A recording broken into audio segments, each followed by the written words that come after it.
नमस्कार. तर पिंगा ग पोरी पिंगा या मालिकेच्या आजच्या भागात आपण पाहणार आहोत की महेंद्र आणि पुष्पा वैतागतच घरी येतात. आता पुष्पा खूपच चिडलेली असते आणि म्हणते की एक काम ठरवलंय आणि ते नीट झालंय असं कधी झालंच नाही. त्या ऑफिसला जाऊन दोघांनी पिंजून काढलं ऑफिस, पण ती नोटीस काही लागली नाही हाती. तेव्हा तिचं लक्ष आता इंदुताईंकडे जातं. तर इंदुताई तिथेच खुर्चीवरती बसल्या बसल्या झोपलेल्या असतात. आता पुष्पा चिडतच इंदुताईंना म्हणायला लागते की सासूबाई ऐकायला येते का? तेव्हा इंदुताई डोळे उघडतात आणि पुष्पाकडे रागाने बघायला लागतात आणि तिला म्हणतात की आवाज कमी. तेव्हा पुष्पा आणि महेंद्र खूप शॉक होऊन इंदुताईंकडे बघायला लागतात. आता इंदुताई पुष्पाला म्हणतात की माझ्याशी या आवाजात बोलायची तुझी हिंमतच कशी झाली ग? सून आहेस ना, सुनेसारखंच राहायचं. मी जर सासूपणावर उतरली ना तर उठता लात आणि बसता बुक्की करून सोडून तुला. तेव्हा पुष्पा खूप शॉक होते आणि महेंद्रला म्हणायला लागते की काय बोलतायत या? तेव्हा इंदुताई रागाने पुष्पाला म्हणतात की नाटक बंद. तुझी ही नाटकं आज बंद होतील, उद्या बंद होतील म्हणून मी गप्प आहे. तर तुझी हिंमत तर वाढतच चालली आहे. जास्त आवाज करशील ना तर जीभ हसडून हातात द्यायची हिंमत ठेवते इंदुमती भामरे. त्यामुळे नाटक बंद. आणि म्हणायला लागतात की चल जा माझ्यासाठी शेवयांची खीर बनव आज. आता हे ऐकून पुष्पाला खूपच राग आलेला असतो आणि ती रागाने इंदुताईंना म्हणते की तुम्हाला दिसत नाही आहे का? समोर वल्लरी उभी नाही आहे ते पुष्पा आहे, पुष्पा माझ्याशी बोलताय. तेव्हा इंदुताई म्हणतात की कोण आहे ग तू? कोण आहे आणि काय करणार आहे? तू किती पाण्यात आहे हे चांगलंच ओळखून आहे मी. त्यामुळे तोंड उचकटून माझ्याशी बोलायची हिंमत करायची नाही आहे. तेव्हा महेंद्र म्हणतो की पण आई तू पुष्पाला का बोलते? नोटीस तर तुझ्यामुळे हरवली आहे ना. तेव्हा इंदुताई महेंद्रला म्हणतात की बोलला, बायकोचा बैल बोलला. आणि म्हणतात की काय रे मह्या, एरवी तर तुझ्या तोंडावरचे मासेसुद्धा हलत नाही आणि आज बरं बायकोची बाजू घेऊन बोलायला लागला. आणि खबरदार माझ्याशी एक जरी शब्द आगाऊ बोललास ना. आणि परत त्या पुष्पाला म्हणतात की काय ग तुला ऐकायला येत नाही आहे का? चल जा खीर बनव माझ्यासाठी. तेव्हा पुष्पाला खूपच राग येतो आणि ती रागातच तिथून निघून जाते. तर तिच्या पाठीपाठी आता महेंद्रसुद्धा तिथून निघून जातो.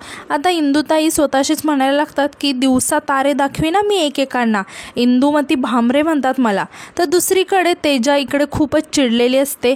तर हर्षित तिला समजावत असतो की अगं तेजा काय करतेस तू? हे तुला माहिती आहे ना की वल्लरीताई किती कूल आहेत आणि ती तिच्या बोलण्याने कुणाला दुखावणार नाही. तेव्हा तेजा खूप आश्चर्याने हर्षितकडे बघायला लागते आणि म्हणते की म्हणजे मी खोटं बोलते? तेव्हा हर्षित म्हणतो की तसं नाही तेजा, मी नाही बोलते की तू खोटं बोलते, पण तूच विचार कर ना वल्लरीताई आत्तापर्यंत कुणावर चिडली आहे का? नाही ना. मग जर आज ती तुझ्यावर चिडत असेल तर थोडंसं समजून घेतलं पाहिजे ना. मैत्रीमध्ये एवढं तर चालतं ना गं. तेव्हा तेजा म्हणते की कसं आहे ना हर्षित, मैत्रीमध्ये माणूस रागावू शकतो पण मैत्रीचा इन्सल्ट नाही करू शकत. आता हर्षित काहीतरी बोलणार तितक्यातच तिथे वल्लरी येते. आता तेजा खूप रागातच वल्लरीकडे बघत असते.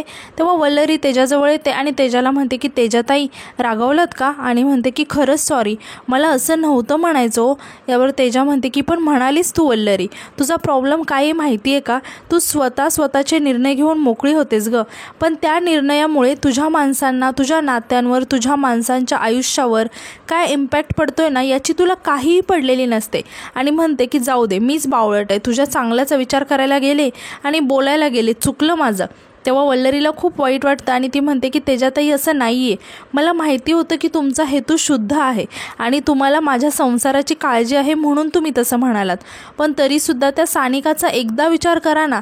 ती एकटी पडली आहे ती न्यायासाठी टाहो फोडते आणि मी तिचा आवाज इग्नोर करू? यावर तेजा म्हणते की वल्लरी, समाजसेवा करताना आपली फॅमिली डिस्टर्ब होणार नाही ना याचासुद्धा विचार करायचा असतो. तेव्हा वल्लरी तेजाला म्हणते की तेजाताई समाजसेवा नाही आहे, ती आपल्याकडे न्याय मागायला आली.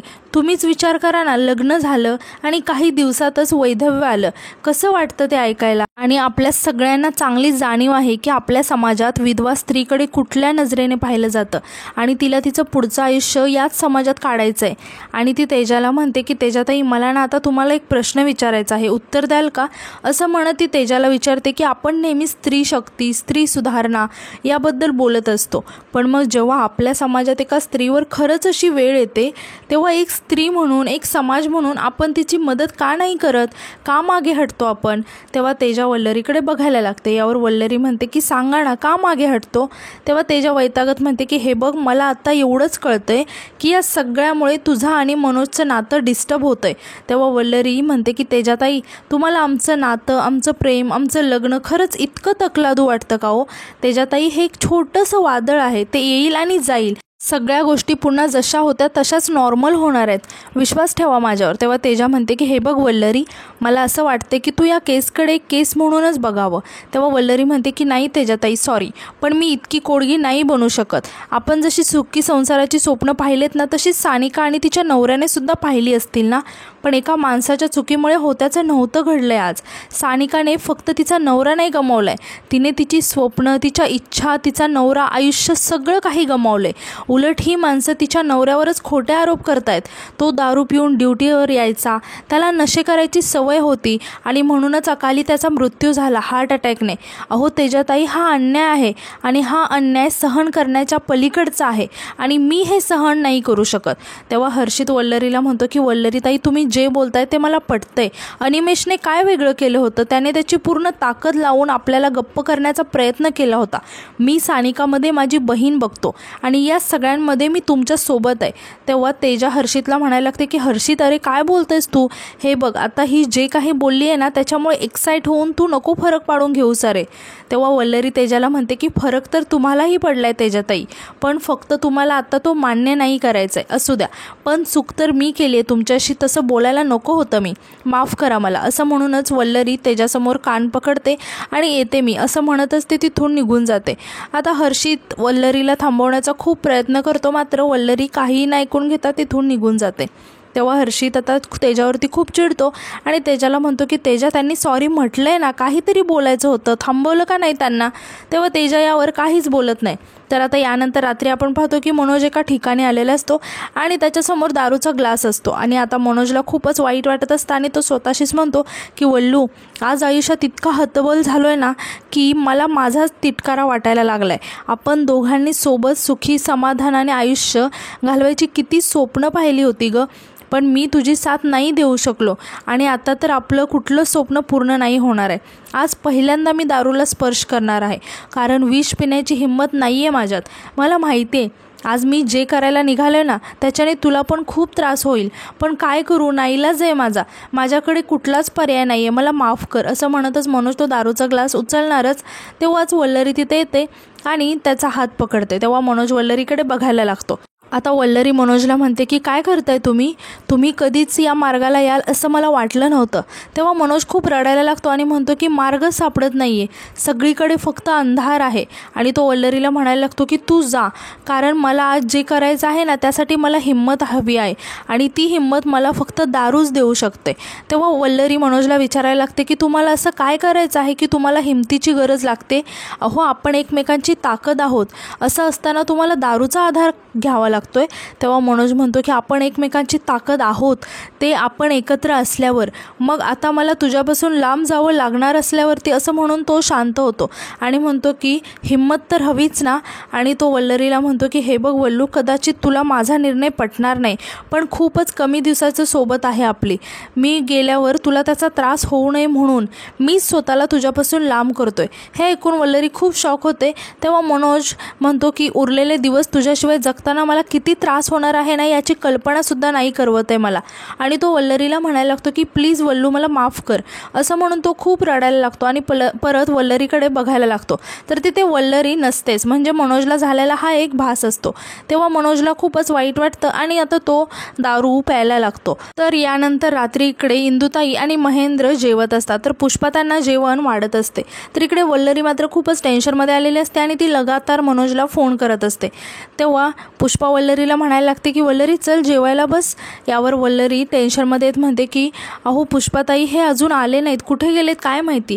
तेव्हा पुष्पा म्हणते की अगं पावसाळी वातावरण आहे, थांबले असतील कुठेतरी, बाहेर बघ ना किती विजा चमकतायत. यावर वल्लरी म्हणते की अहो म्हणूनच तर काळजी वाटते ना, तब्येत पण बरी नाही आहे यांची, काळजी वाटते हो मला. असं म्हणून ती मनोजला लगातार फोन ट्राय करायला लागते. आता इंदुताई मध्येच म्हणतात की आत्ता काळजी वाटून काय फायदा आहे, इतके दिवस झाले तूच त्याच्या जीवावर उठलीस ना. आता वल्लरी काहीतरी बोलणार तितक्यातच पावसामुळे घरातील सगळ्या लाईट्स जातात. आता घरातील सगळ्या लाईट जातात तेव्हा वल्लरी आणि पुष्पा घरामध्ये मेणबत्ती लावायला लागतात. तितक्यात जोरजोरात दरवाजा ठोठावण्याचा आवाज यायला लागतो. तेव्हा वल्लरी जाऊन दरवाजा उघडते तर समोर मनोज आलेला असतो आणि तो पावसाने खूपच भिजलेला असतो. आता वल्लरी मनोजला विचारायला लागते की कुठे गेला होता तुम्ही आणि किती भिजलाय. तेव्हाच आता तिला जाणवते की मनोज दारू प्यायला आहे. तेव्हा आता वल्लरी आश्चर्याने मनोजला विचारायला लागते की तुम्ही दारू पिऊन आलाय.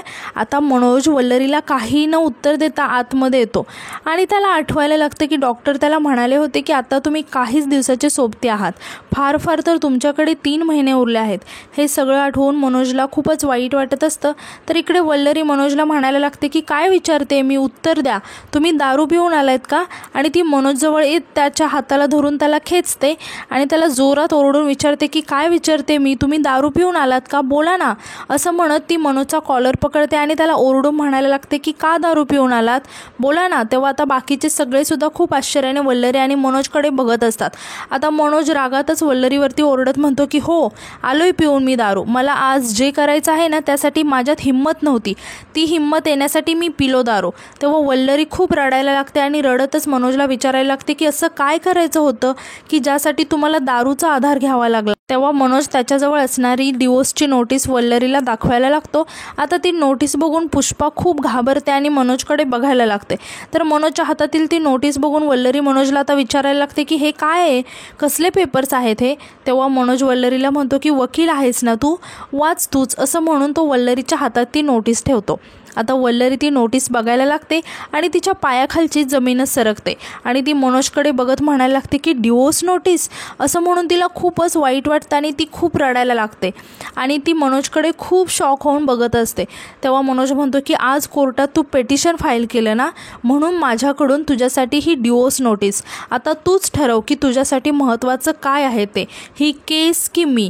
असं म्हणून मनोज तिथून जायला लागतो. तर इकडे वल्लरीला खूप मोठा धक्का बसलेला असतो आणि ती तिथेच खाली कोसळते आणि बेशुद्ध पडते. तेव्हा मनोज पाठी वळून वल्लरीकडे बघायला लागतो आणि वल्लरीला असं बेशुद्ध पडलेलं पाहून तो खूप शॉक होतो. तर बाकीचे सगळेसुद्धा वल्लरीकडे खूप शॉक होऊन बघत असतात आणि आजचा एपिसोड इथेच संपतो. तर उद्याच्या एपिसोडमध्ये आपण असं पाहणार आहोत की वल्लरी मनोजसमोर खूपच रडत असते आणि त्याला रडतच म्हणत असते की थोडे मतभेद झाले म्हणून डिवोर्स कोण घेतं. यावर मनोज वल्लरीला म्हणतो की तू कोर्टामध्ये माझ्या विरोधात केस लढतेस, केस मागे जरी घेतलीस ना तरीही मला डिवोर्स हवाच आहे.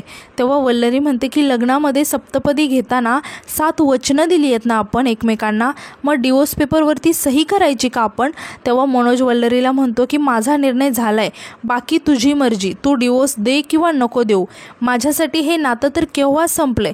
तेव्हा वल्लरी हे ऐकून खूप शॉक होऊन मनोजकडे बघायला लागते आणि आजचा एपिसोड इथेच संपतो. तर आजचा एपिसोड तुम्हाला कसा वाटला हे कमेंटमध्ये नक्की सांगा आणि उद्याच्या नवीन एपिसोडसाठी आपल्या चॅनलला सबस्क्राईब करा. धन्यवाद.